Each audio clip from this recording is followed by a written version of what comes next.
Eh, yo sobre todo le amo mucho a mi hija y yo respeto mucho lo que ella decida. Si ella está feliz con lo que ahora ha decidido, pues yo la apoyo. Igual.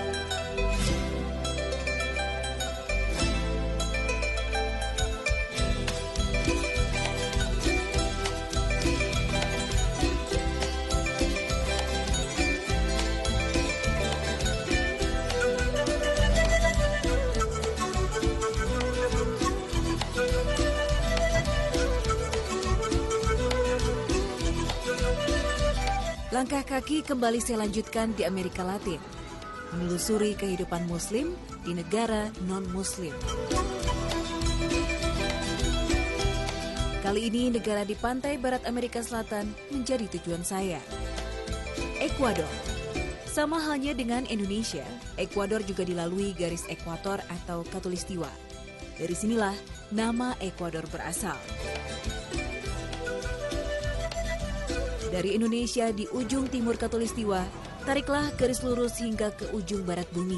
Dan di sanalah Ekuador berada.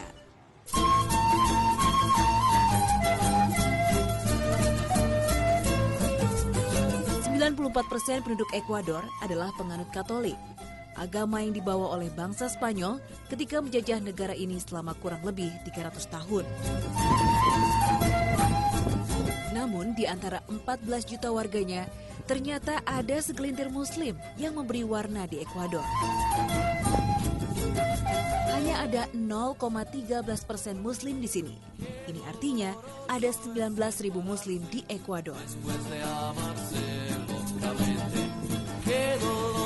Dibandingkan negara-negara lain di Amerika Latin, Islam memang masih terbilang baru di Ekuador. Angkanya pun juga masih sangat minim. Akan tetapi semangat para Muslim di sini telah mampu membuat lompatan besar. Dari titik nol, mereka terus berkembang hingga akhirnya mampu menciptakan identitasnya sendiri. Lalu seperti apa ragam kehidupan Muslim di negeri khatulistiwa ini? Simak di Jazirah Islam.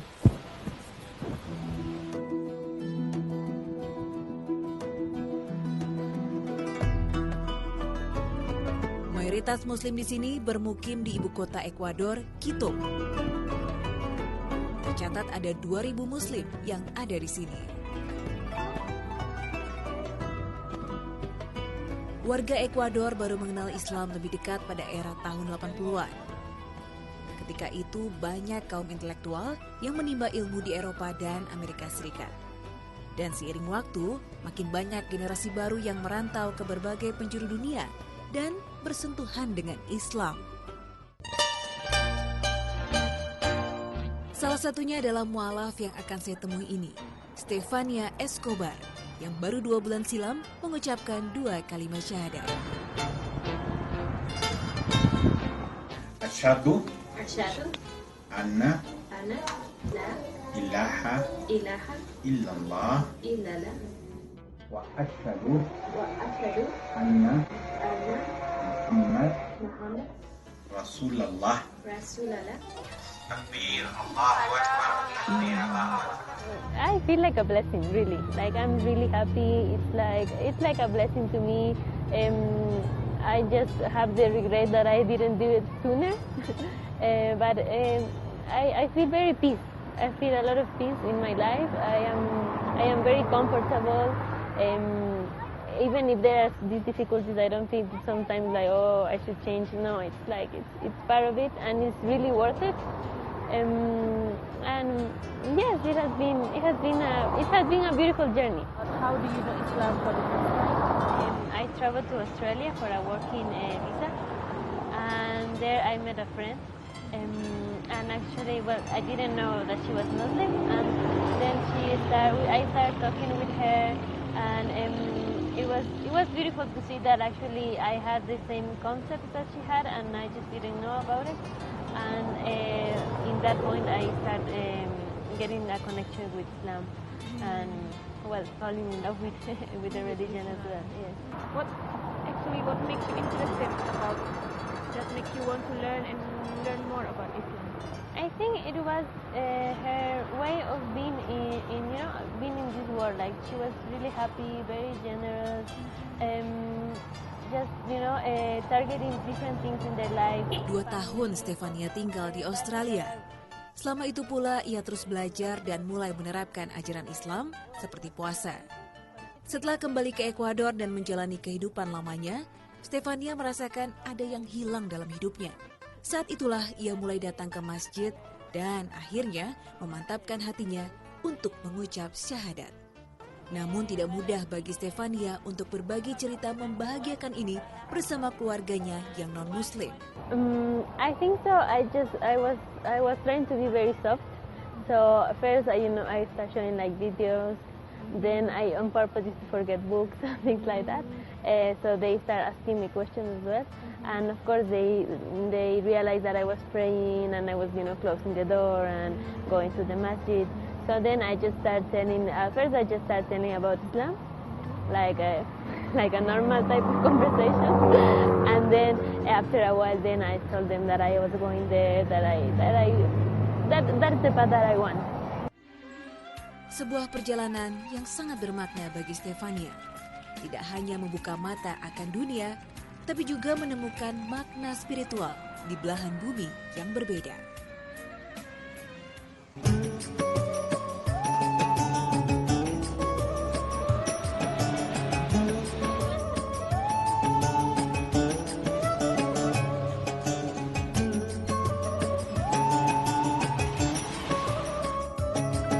Stefania mengajak saya untuk mengunjungi rumahnya dan berkenalan dengan ibunya.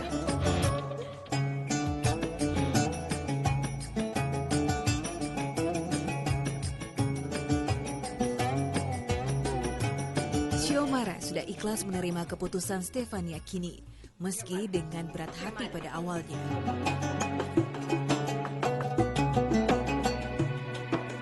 Pues sí, porque estamos acostumbrados a otra religión desde mis antepasados.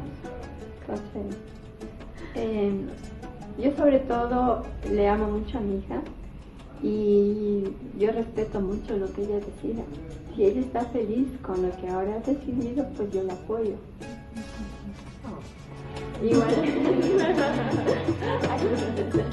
Hanya satu hal yang masih menjadi ganjalan bagi Xiomara saat ini.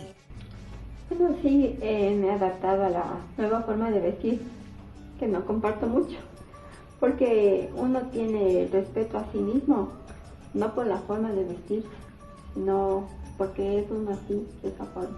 Desember kemarin adalah Natal pertama yang dilalui Stefania sebagai Muslim. Jika biasanya ia menjadi bagian dari perayaan ini, sekarang semua berbeda. My mom was really supportive. Like, of course, I was not coming because they pray 12 days in a row. Of course, I did enjoy the prayer. But yesterday in the dinner, I helped making the dinner. We had, like a nice family time. Alhamdulillah, hubungan Stefania dan ibunya senantiasa harmonis. Tidak ada yang berubah di antara mereka. Perbedaan agama tidak membuat jurang pemisah. Justru semakin menegaskan kasih ibu dan anak tidak akan bisa dipisahkan oleh apapun. Stefania juga bisa bebas dan leluasa beribadah di rumah. Terasa janggal bagi kita Muslim Indonesia jika melihat muslimah menjalankan sholat tanpa mukena. Padahal mukena hanya ditemukan di budaya Islam Melayu. Tidak ada aturan Islam tentang bentuk dan warna busana ibadah selama menutupi aurat dan bersih dari noda kotoran dan najis. Tidak hanya 5 waktu, seringkali Stefania juga menjalankan sholat istikharah terlebih di kala gundah. Ia tidak pernah alpa memanjatkan doa agar tetap kuat menjalani perintah Allah dan semakin dimantapkan hatinya dengan pilihannya. La caverna, en el nombre de Dios, el compasivo y misericordioso. Alabado sea Dios, quien ha revelado a su siervo el libro en el que Belum menguasai huruf Arab, tidak menjadi penghalang baginya untuk memahami Al-Quran. Oh Allah, te pido el bien de lo que tú tienes conocimiento. Oh Allah, por cierto que te consulto, porque tuyo es el conocimiento y el poder. Terjemahan Al-Quran dalam bahasa Spanyol membantunya untuk terus belajar ayat-ayat Allah Subhanahu wa Ta'ala. Semoga Allah Subhanahu wa Ta'ala senantiasa menjaga keimanan Stefania.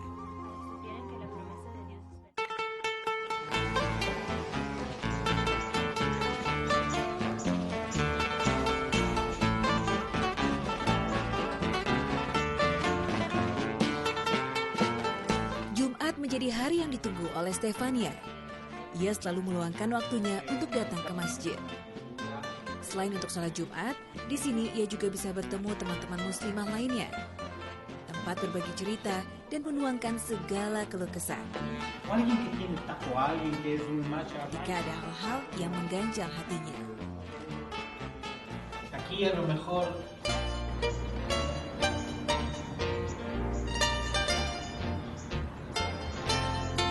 Selepas sholat Jumat berjamaah, Stefania dan muslimah lainnya biasa menghabiskan waktu bersama-sama. Dan hari ini mereka mengajak saya mendatangi sebuah tempat. Hidup sebagai muslim di negara non-muslim tentu banyak sekali kesulitannya. Salah satunya adalah mendapatkan makanan halal. Tapi alhamdulillah sekarang di Quito, Ekuador ini ada rumah makan halal satu-satunya. Dan sekarang saya diajak Sister Stefania untuk mendatangi rumah makan tersebut.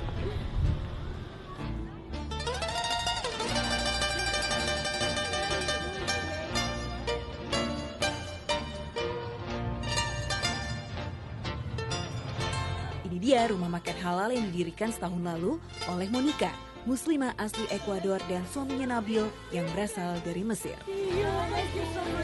Sebuah oase bagi para muslim di Quito. Some of our sister here, they cannot go anywhere to sit down and socialize. So this has become my mission, to make halal food and to make halal environment.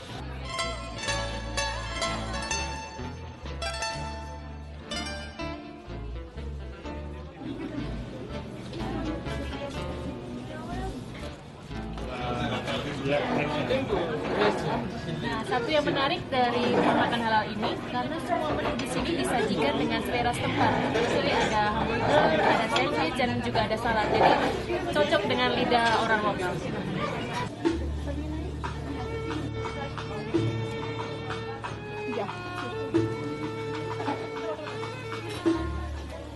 Dan sedikit demi sedikit, mimpi Brother Nabil mulai terwujud. Hal ini dirasakan oleh salah seorang karyawannya yang baru masuk Islam setahun silam. Es como trabajar en familia, me siento en paz, en confianza. Es como un padre, Nabil, porque me aprecio y yo lo aprecio. Sí.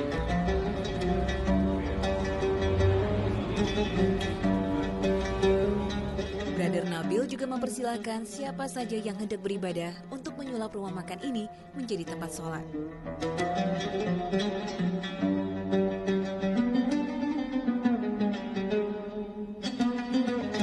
Tidak hanya muslim yang datang, banyak warga non-muslim menyukai menu dan rasa yang ditawarkan. Bahkan beberapa sudah menjadi pelanggan tetap. Porque la comida es buena, la tradición es muy buena también, el sabor es diferente. Takes 30 minutes with taxi. Yes. Okay. Sekarang ini saya mau diajak Brother Nabil untuk ke pasar, melihat langsung seperti apa pembelian bahan baku untuk restoran halal dan juga proses penyembelihan secara halal, dan sudah ditemani oleh Brother Muhammad. So, okay, we ready to go now? Ya, inshallah. Ya.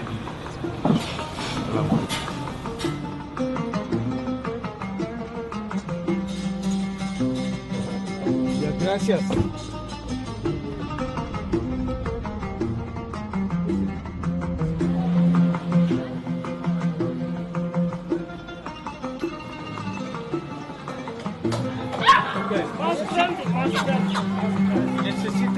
Nah, di Pasar Al-Kamal ini adalah tempat langganan dari Brother Nabil, tempat di mana beliau bisa membeli ayam, karena hampir di semua pasar di sini kebanyakan ayamnya sudah dipotong seperti ini.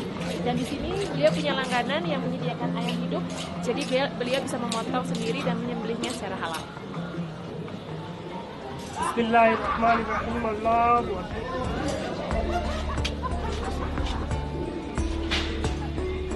You see So why halal is better? the difference between both of them? When you hit the chicken in the head, the blood remain on the meat, which is not healthy. But we drain, when we cut the artery, we drain all the blood out of the meat or out of the chicken, which inshallah healthy and nothing affected. Yeah, very clean meat. Dari penampakan sudah terlihat daging halal lebih bersih. Penelitian juga membuktikan daging halal lebih baik bagi hewan yang disembelih dan juga kesehatan manusia. Sekali lagi Allah membuktikan kebesarannya yang maha mengetahui akan segala hal. This is clean halal. I open for them.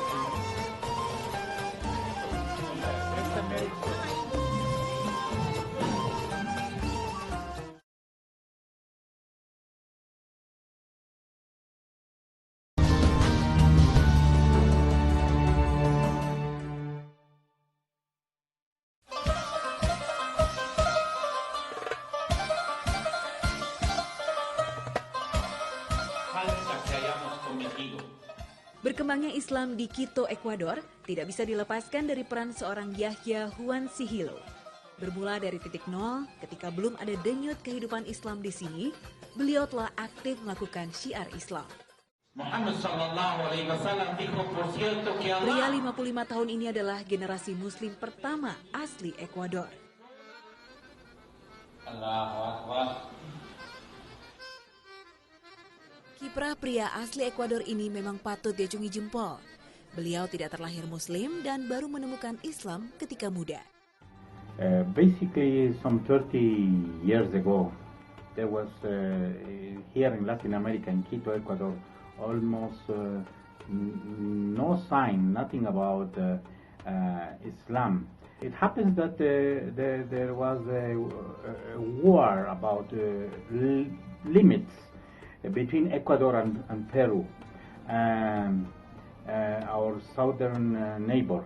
And this war erupted, and many of our soldiers in Ecuador passed away. Some of them were very bad injured. I myself became injured, and I was about to die, and I lost my left hand as a result. And alhamdulillah, thanks God, I recuperate some months ago. But this very moment of between life and death frightened me very much, and that was my starting point for the journey to try to find the supreme being, God. Berada di ambang kematian, membuat Juan Sigilo mempertanyakan banyak hal tentang kehidupan, termasuk kehidupan setelah kematian menjemputnya. Alhamdulillah, Allah masih memberinya kesempatan hidup kedua. Dan setelah itu, keajaiban dari Allah terus menghampirinya. But Allah is the best of the planners, and He planned it. And I went to study in the United States and the University of Michigan, and I found many classmates of mine over there from many different Islamic countries' backgrounds. And I saw the commitment of these people, and I was very much impressed, and moral and ethics were over there, and that impressed me very much. So in the United States, I embraced Islam, I don't know, maybe some 29, 30 years ago, perhaps. Yeah, I became the first Ecuadorian Muslim publicly that I embraced Islam at that time. Lulus kuliah, Imam Yahya kemudian kembali ke Ekuador menyandang hidup baru sebagai Muslim. Beliau kemudian menikah dengan Muslimah dari Libanon, Laila Dasum. Dan bersama-sama mereka berdakwah dan membentuk komunitas Muslim di Ekuador.